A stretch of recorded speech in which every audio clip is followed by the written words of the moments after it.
गीतांजलि का पागलपन अब ऐसा रूप ले चुका है कि दादू भी आखिरकार अपनी चुप्पी तोड़ने पर मजबूर हो गए। सालों से जिस सच्चाई को उन्होंने छुपा रखा था, अब वही सच उन्होंने अभीरा को बता दिया।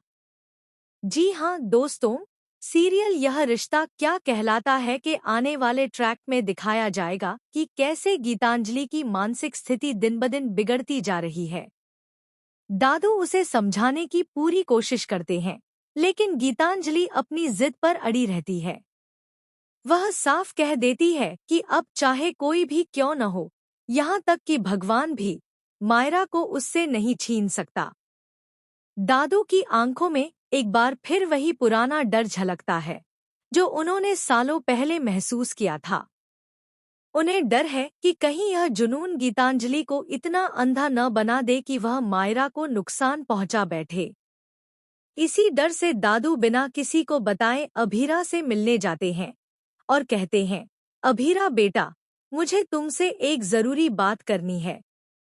चिंतित चेहरे के साथ दादू बताते हैं कि गीतांजलि गलत नहीं है, लेकिन उसकी जिंदगी में इतने हादसे हुए हैं कि उसकी मानसिक स्थिति बिगड़ चुकी है। बचपन में माता-पिता को खोने के बाद और प्यार में धोखा मिलने के बाद जब मायरा उसकी जिंदगी में आई, तो उसे लगा जैसे उसे सहारा मिल गया हो। लेकिन अब वही सहारा उसकी कमजोरी बन गया है। दादू बताते हैं कि गीतांजलि को एक गंभीर मानसिक बीमारी है, जिसमें उसे अपनों को खोने का डर सताता है। जब अभीरा यह सुनती है और दादू द्वारा दी गई मेडिकल रिपोर्ट देखती है, तो वह हैरान रह जाती है। रिपोर्ट में साफ लिखा है कि गीतांजलि को सेपरेशन एंजाइटी और डिल्यूशनल अटैचमेंट जैसी समस्याएं हैं, जिससे वह किसी को खोने की सोच भी नहीं सकती।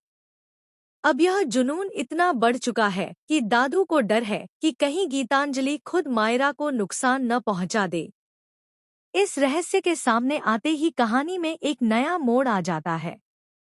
अभीरा मायरा की सुरक्षा के लिए एक बड़ा फैसला लेने वाली है, जो शायद पूरी कहानी को बदल देगा। अब देखना दिलचस्प होगा कि अभीरा गीतांजलि को क्या सजा देगी या उसका इलाज कराएगी। क्या मायरा इस खतरनाक जुनून से बच पाएगी? और क्या गीतांजलि को कभी खुद से सामना करने का मौका मिलेगा?